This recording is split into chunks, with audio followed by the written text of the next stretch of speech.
Друзья, всем привет! Это новый выпуск программы «Без комплексов». Моя сегодняшняя героиня – супермодель Снежана Онопко. В интервью с ней мы поговорили не только о ее карьере и мировом успехе, но и о неожиданном разводе с Николаем Щуром, новость о котором потрясла всех. В своем инстаграм супермодель заявила, что стала жертвой семейного насилия. Снежана Онопко эксклюзивно в интервью о своей жизни, которая разделилась на до и после замужества. Я вам желаю приятного просмотра.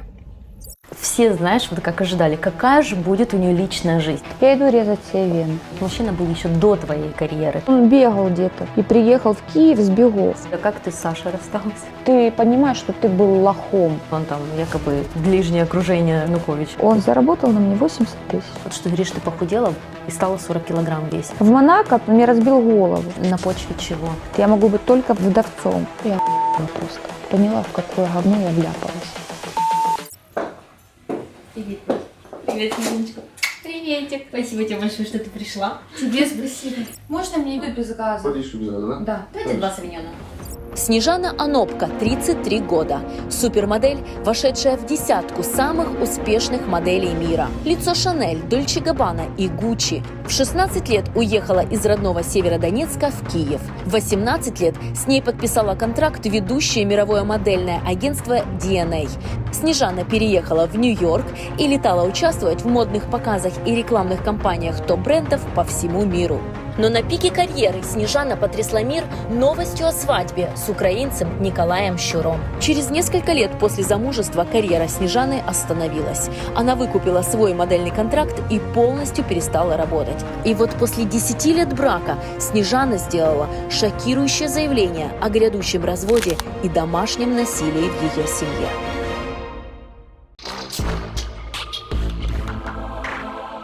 Снежана, я очень благодарна тебе, что ты пришла, доверилась. Спасибо Потому что большое. я знаю, насколько сейчас для тебя важна безопасность. И наверное, не могу представить, насколько у тебя сложный сейчас период, но я догадываюсь, что он просто очень сложный. Когда у вас в жизни происходит то, что такая ситуация, и вы понимаете, что вы жили 10 лет с человеком, который мог вас убить каждую ночь, и вы его абсолютно не знали, он врал вам во всем. Ну, это шок. То есть то, что я пережила, я врагу не пожелаю, и хочу, чтобы таких людей на свете, как мой бывший муж, было меньше и меньше. То есть, ты понимаешь, что ты был лохом. Давайте по-честному. А как я могла быть лохом? Вот это для меня, парадоксальная странность, потому что я всегда была умной девочкой. Снежаночка, ты супермодель, входишь, я скажу так, в нулевых годах была в топ-10 мировых моделей, Я до сих пор мировых моделей, самых лучших планеты. Ты стала лицом многих Всех брендов. Дважды была на обложке итальянского Vogue. Да, лицом Гуччи, духов компаний, Луи Виттон, Ив Сен-Лоран. То есть столько всего я не перечислю, конечно. Ланван. Я открывала только показ Дольче Габбана 3 раза. И закрывала миллион раз. Такого, по-моему, даже Наоми Кэмпбелл не делала. И вот девушка с таким с такой головокружительной, успешной карьерой. Все, знаешь, вот как ожидали, какая же будет у нее личная жизнь, кого же она встретит. Я никогда не хотела замуж. Никогда. У меня был мужчина, с которым 5,5 лет мы встречались. То есть сколько он меня просил переехать к нему жить, я у него ночевала. Была моя зубная щетка. Утром он вез меня домой. Я правильно понимаю, что этот мужчина был еще до твоей карьеры? То есть вы длительное время, еще до твоего переезда в Нью-Йорк? Буквально он появился за полгода. Мужчина, с которым я встречалась. Вячеслав. Тебе 18 лет? Нет, мне было 17. Как ты с Вячеславом познакомилась? В Конкорде, по-моему. Он подошел, познакомился, предложил пойти в кино. Я думаю, ладно, схожу. На какой машине он приехал? Вышла Mitsubishi старая. Я думаю, как-то так, не фонтан. Ладно. все сходили в кино, он мне понравился, он очень веселый, очень такой, ну, как бы заботливый, ну, такой нормальный мужик, короче. И все у него начинается дикий подъем, дикий. То есть мы встречаемся, а у него просто, короче, заказали ему новый Мерседес модный. Он тебе какую машину заказал? Сначала он купил X5 мне, я хотела очень, но я на нем попала в аварию. Ну, потому что я ездила в 17 лет. Ну, вы же понимаете, навыки вождения. Еще моросит дождь, и я въезжаю почти в оперный театр. Машина полностью. Я ее там оставила. Поехала гулять дальше. Сколько продлились ваши отношения? Еще? 5,5 лет. Что было за эти 5,5 лет? Ну, я же ехала, я стала знаменитой за 3 месяца. Везде все были в шоке.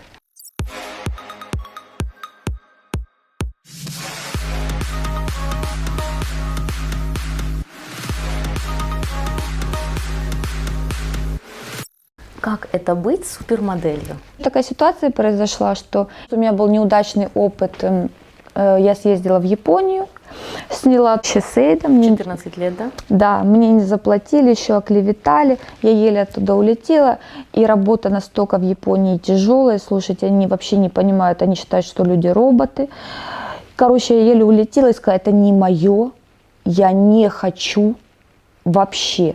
У меня был друг Олег Воропаев, он был как бы моим агентом, но я же ничего не делала, как бы не работала, просто типа красивая девочка числилась у него. Мы с ним случайно где-то познакомились, потому что он скаут. Вот, и мы стали дружить, мама с ним очень подружилась. Мы просто стали как дружить, он достаточно взрослый человек. Я, так как 6 лет росла без папы, так получилось. Я ему доверяла, то есть. И что получилось?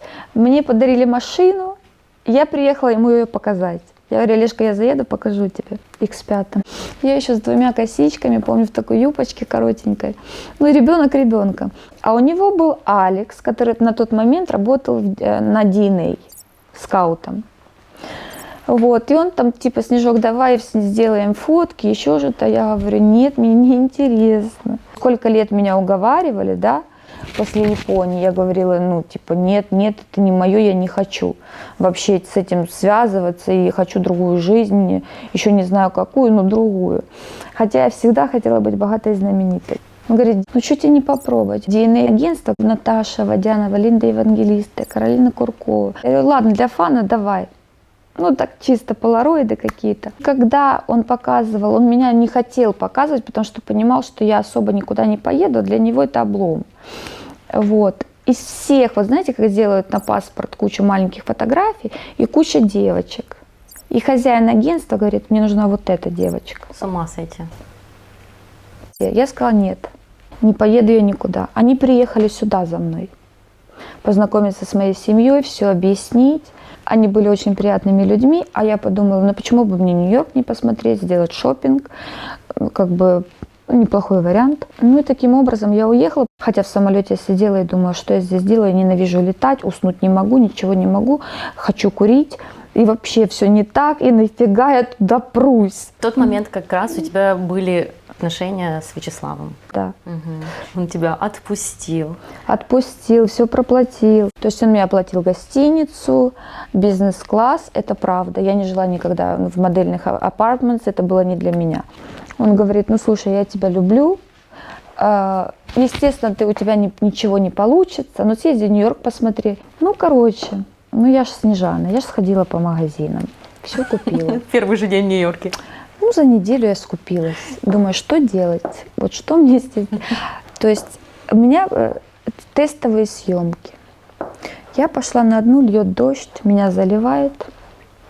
Я думаю, хорошенькая фигня. Что же мне делать? На следующую я кашу. Я говорю, я заболела, капец, не могу пойти. Приезжает Баттерфляй, которая мной занималась. Ей меня отдали, как сложного ребенка. Меня называли все монстром в агентстве. Не потому, что я монстр, а потому, что я всегда давила на свое. То есть дождь, чего я должна снимать? Я не понимала. Я потом уже это поняла, спустя какое-то время, что работа есть работа и так далее. Вот. Она поднимает, говорит, ты не болеешь, вставай. Я говорю, в смысле не болею? Я болею, я очень болею. Она меня подрывает. Ну, короче, сделала я так несколько съемок, они все оказались очень удачными.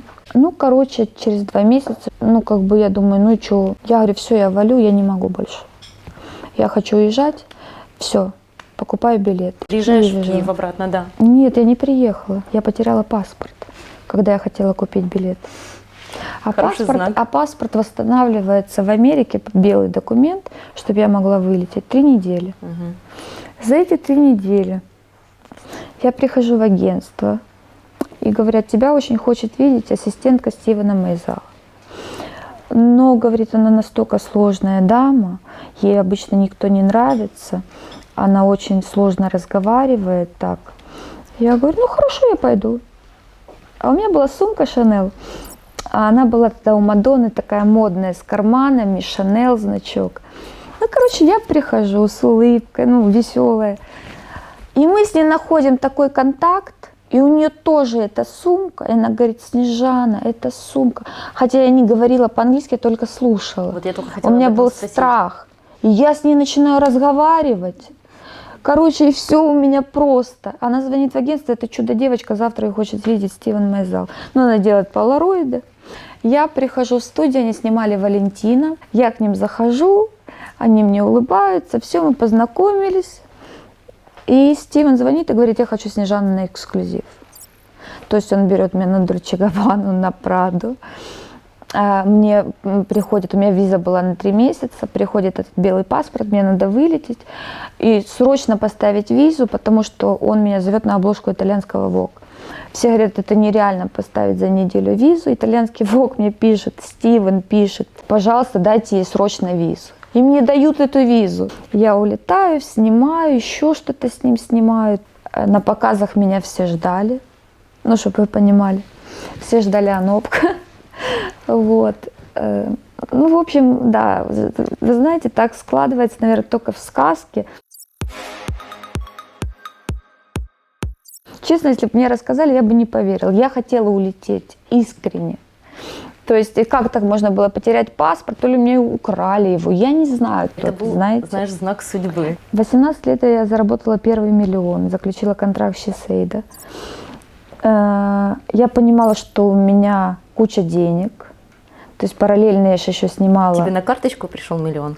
Как это происходит? Извини, пожалуйста, 1 миллион сразу. Нет, 2 транзакциями это получала.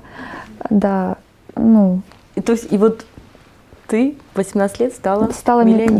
Да, стала зарабатывать. Потом мама со мной поехала, посмотреть, как я живу и так далее, пожить со мной. Ходили по Манхэттену, покупали все, что мы хотим. Сразу. Мы не могли вещи увезти, чтобы вы понимали. Можно уточнить, на какой год твоей карьеры ты купила себе квартиру в Нью-Йорке? Это сколько лет прошло? Да не так много. То есть где-то года 3, Да, 3-4, прямо на Манхэттене. да. Сейчас она есть, эта квартира? Или ты ее Нет. продала? Такое вот отношение мужчины, который, наверняка слепо любил тебя, что мог Да. отпустить куда угодно, проплатить, чтобы тебе там было комфортно. Почему не сложилось? Потому что у него начались в Украине проблемы, и он уехал в Москву. У меня была куча работы. У меня тут мама, брат, семья. То есть вы представляете, я лечу на работу, я прилетаю домой, мне нужно полететь к нему на 2-3 дня. Больше я не могла. Мне нужно возвращаться, лететь опять куда-то в ЛА или еще куда-то. Я, во-первых, устала летать. Я не понимала, когда он сможет вернуться в Украину, либо еще куда-то. Я не понимала, что мне тоже делать, слушайте, потому что у меня работа. Я не могу разорваться, то есть реально. Понимаете, эти самолеты, все, у меня же такая усталость была просто дикая. Постоянно смена климата, смена сна, вот это все, ты не спишь, встаешь, работаешь. То есть ты всегда должен прийти с хорошим настроением и так далее. То есть это очень важно, это работа. Если ты не так глянул там, или еще что-то, люди могут обидеться, не так тебя понять. Потому что это работа, за которую ты получаешь реально хорошие деньги. Конечно. Поэтому все тебя требуют максимум, однозначно. И в принципе это правильно, как на любой работе. понимаете, кем бы вы ни работали. Поэтому, ну, естественно, мне было очень тяжело. Ты приняла решение, расходимся. Да. Я ему очень благодарна, я к нему очень хорошо отношусь. И ничего такого он мне не сделал. То, кроме хорошего, в принципе, мне вспомнить нечего. Если я не смогла быть рядом, наверное, в этом есть и моя вина. Вот.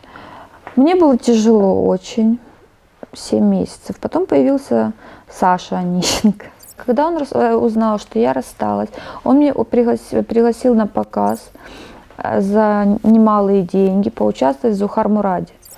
И на этом мы сошлись, у нас началась бизнес-тема. Вот. И на этом мы стали общаться. Он для меня все делал, мы летали отдыхать в Майами, в Куршавеле. Ой, где мы только не были, я же говорю. Кто сегодня для нас будет петь? Я говорю, ну, давай Лобода, Могилевская. Завтра Ирина Билык, еще кто-то. То есть постоянно. И у меня была заказана машина Суперспорт. Одна в Украине, Бентли. Вот. Мы собирались жениться. Ну, тут на моем горизонте появился Коля. И как бы Коля когда-то побил Славика. Еще тогда, когда-то, да, когда я встречалась, встречалась со Славиком. То есть вся компания меня донимала. Люди хотели со мной общаться, они не понимали, что у меня есть мужчина. Я объясняю, что мне ничего не надо мне заказывать шампанское, потому что они меня доставали просто капец какой-то. Ну, давай встречаться, у него был друг, товарищ, не буду называть, который просто как с ума на мне сошел. Ну, это было невыносимо. Я ему говорю, слушайте, не подходите, давайте без этих. Они меня облили свечкой, я позвонила Славику, я говорю, хотя я была с охраной, я говорю, приедь, меня забери. И он стал разбираться, но он же нормальный мужчина. Вот.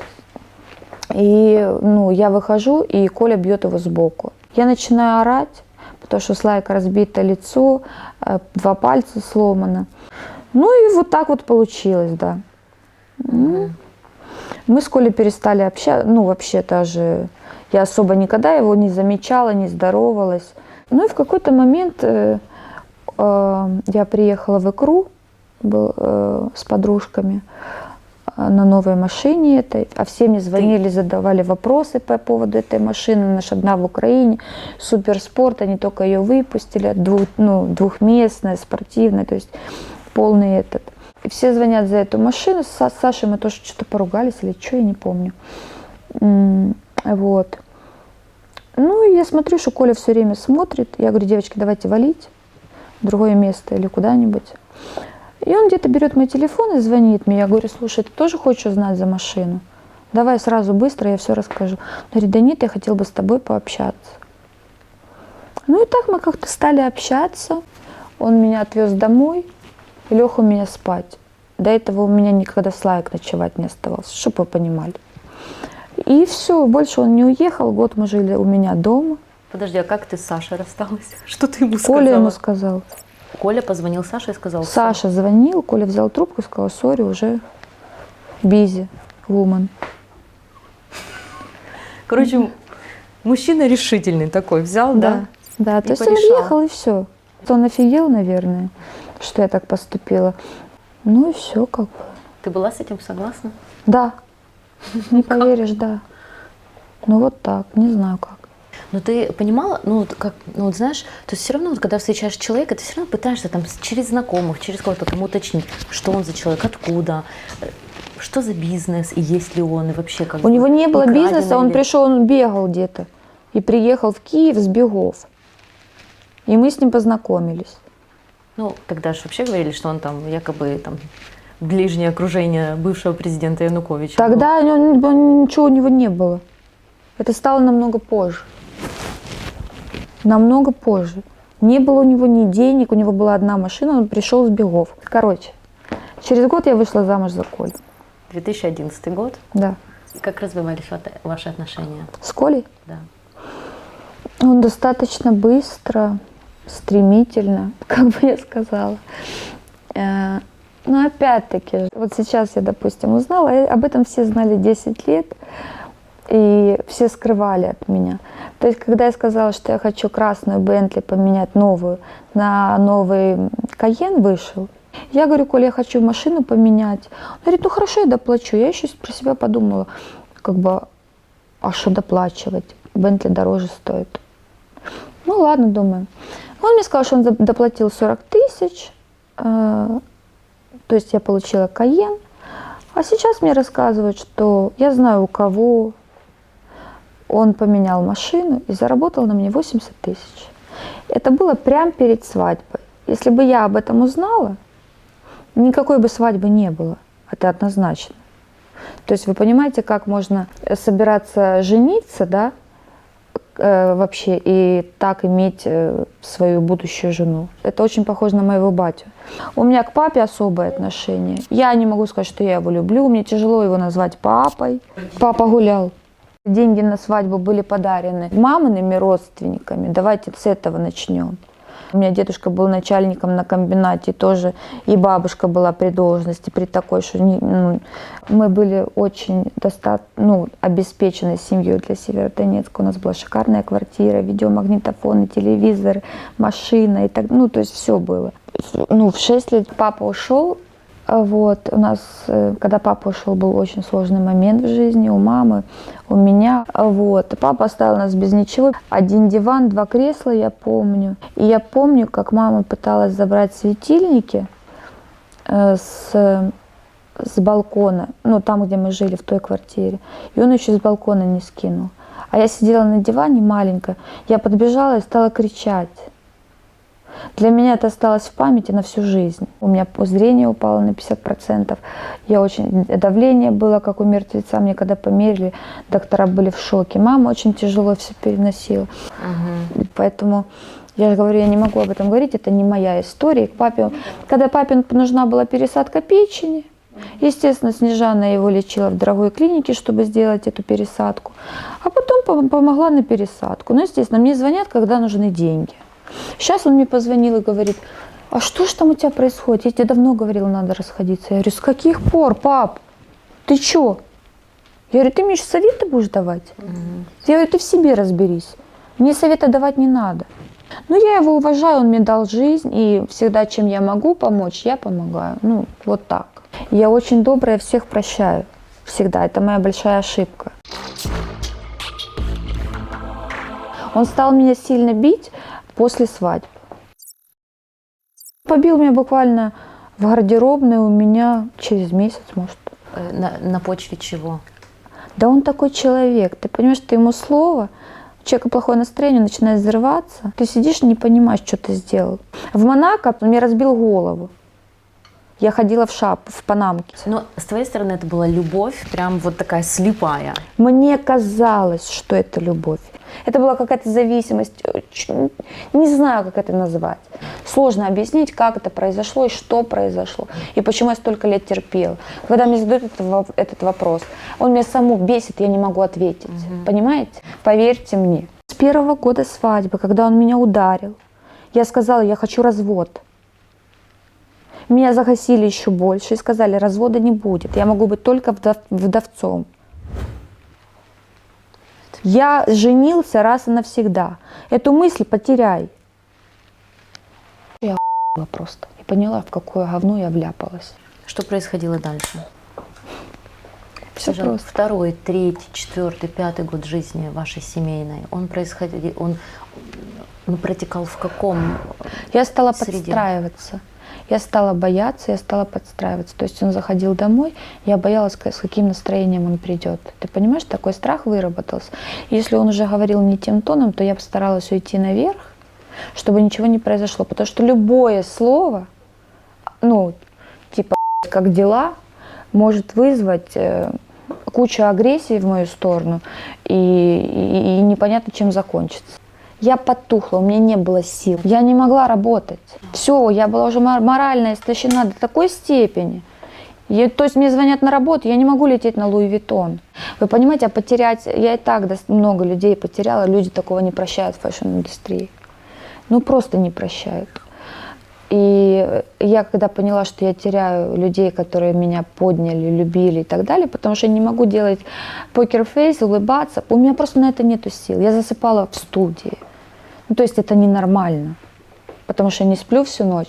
Меня красят, а я втыкаю. Я сказала, я хочу уйти с агентства. Это было твое решение? Это было мое решение. В тот момент это было, самое серьезное агентство.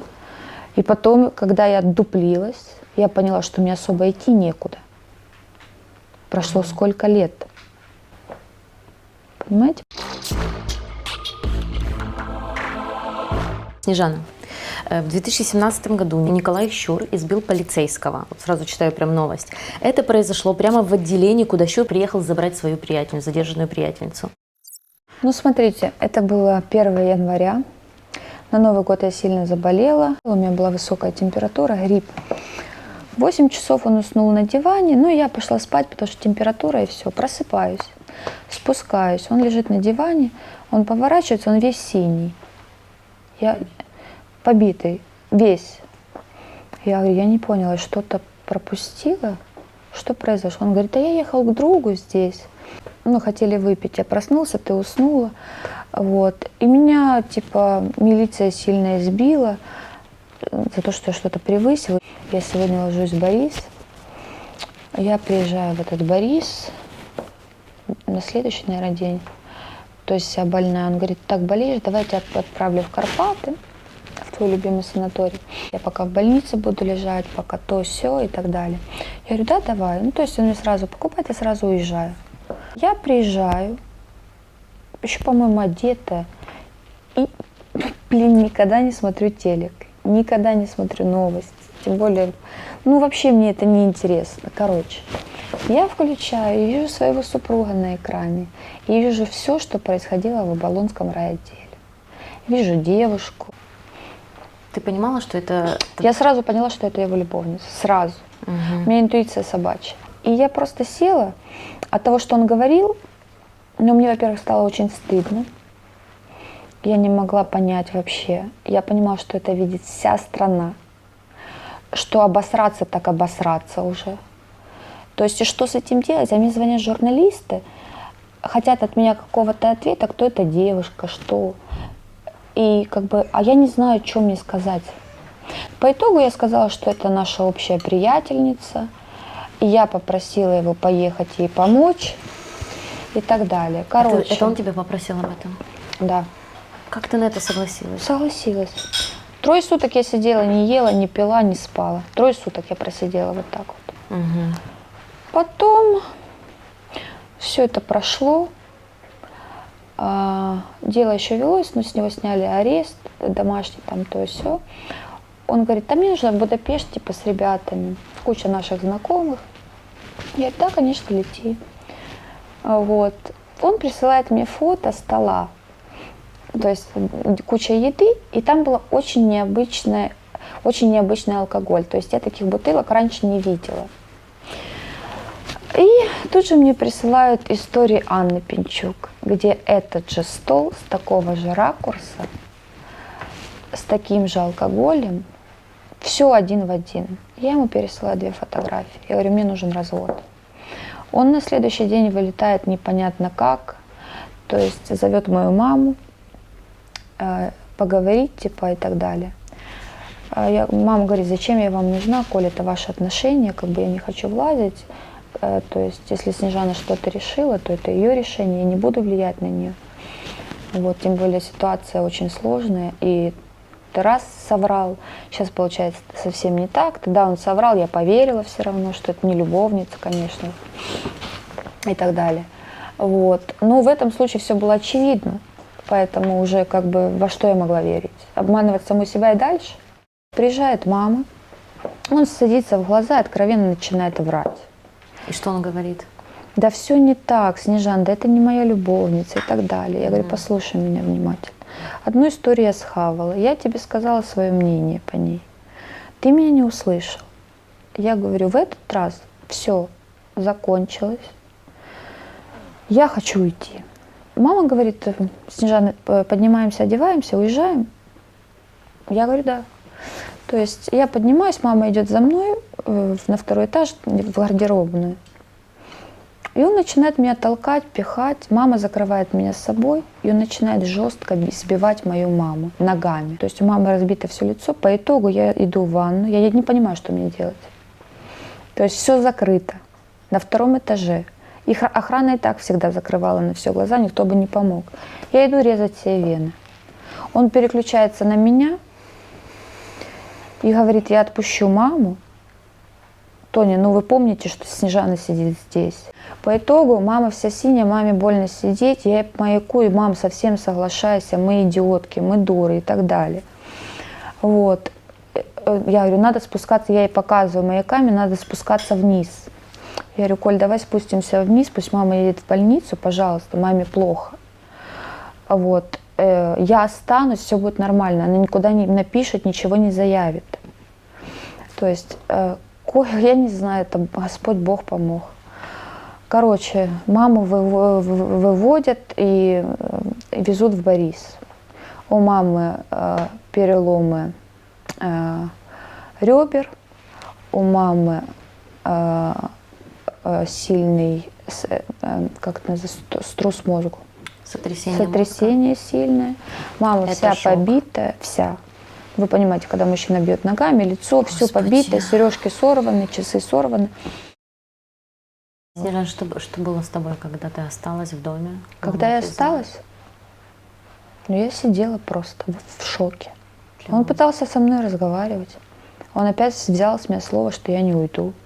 Вот как ты думаешь, что в этот момент переживала мама? Вот вообще, вот на протяжении Мама всей переживала твоей жизни. ад. Естественно, это все болело, и 9 лет она жила как водой. Это я сейчас только узнала. Она боялась, проснусь я или не проснусь. Что со мной случится, да. Как ты это держишь внутри себя? Я вообще никогда не плакала. Вот сколько я выплакала за 4 месяца. За вот эти 4 месяца последние. А за 10 лет Я не плакала. не плакала Он меня ни бил, я разу? не плакала. Нет. Ты что, серьезно? Нет. А ему только покажи, нет, не плакала. Ему только покажи слезы, это было бы в 10 раз хуже. Серьезно? Да. Это было, когда я начинала, не дай бог, плакать, это агрессия увеличивалась 1000 раз. Поэтому я никогда не плакала. То есть никогда... Нет, я не плакала. Вторая ситуация, когда он выстрелил в пешехода, когда пешеход возмутился, что не там был припаркован. Опять же, я увидела все из интернета. Мгм. Его садят в ВВС на 2 месяца, где я каждый день вожу еду, одежду и так далее. Вот. Потом его переводят в СИЗО. На каждом суде я была, каждый меня видел. Все стало усложняться после тюрьмы. То есть круг общения полностью поменялся. Что изменилось Все сейчас? изменилось, от него Как- все отвернулись. И тогда, когда это произошло, что отвернулись от него все? Ты почувствовала, что он как бы... Но я почувствовала, что я могу уйти хотя бы. Деградировать вместе с ним, я и так деградировала сколько лет. Я была не готова. Мы не спали очень долго. Поэтому в какой-то момент, после того, как он пришел пьяный, ненормальный, в 7 утра стал меня будить и насиловать. Когда человек приходит в 7 утра, будет тебя, и все начинается.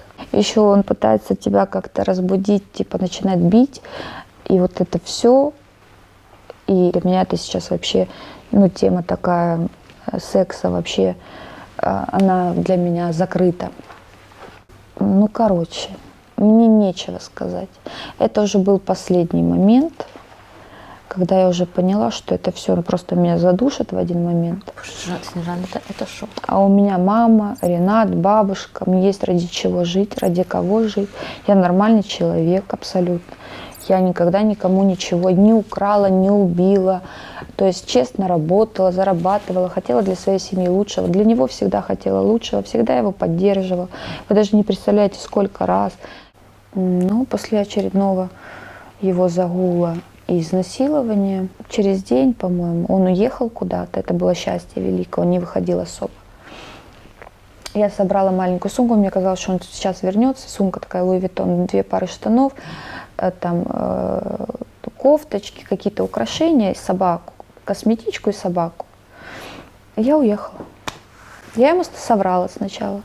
Я сказала, мне там надо сделать процедуру, надо посидеть дома, потому что я побоялась сказать. И потом, спустя время, уже понимал, что я не возвращаюсь. Я стала говорить, что мне надо подумать, я не готова и так далее. А потом вещи мне передавали, когда он надеялся, что я вернусь, в мусорных мешках. Половину вещей мне не передали. Вот. А собаки, которые остались, их никто не обслуживает. И у меня очень болела душа, сердце, потому что, ну, это как дети. Он пытался тебя вернуть? Ты ушла? Да, много месяцев он плакал в трубку. Он говорил, что все изменится, что все будет хорошо. Ну, я это все слушала и понимала, что ничего не изменится. Но в какой-то момент я даже думала, когда он так плакал в голосовых сообщениях, и у меня тогда сидела как раз адвокат, и она все это слышала. Я заплакала и сказала: Коля, хватит рвать мне душу. Это была последняя точка. Я сидела 5 месяцев дома и рыдала, и все остальное. Отказали вкусовые рецепторы. Вообще, я ела, не понимая, что я ем. Похудела до такого состояния, что я никогда так не худела. А ты сколько килограмм ты сбросила? То есть Ну, много. вот что ты говоришь, ты похудела на 40, что ты похудела и стала 40 килограмм весить.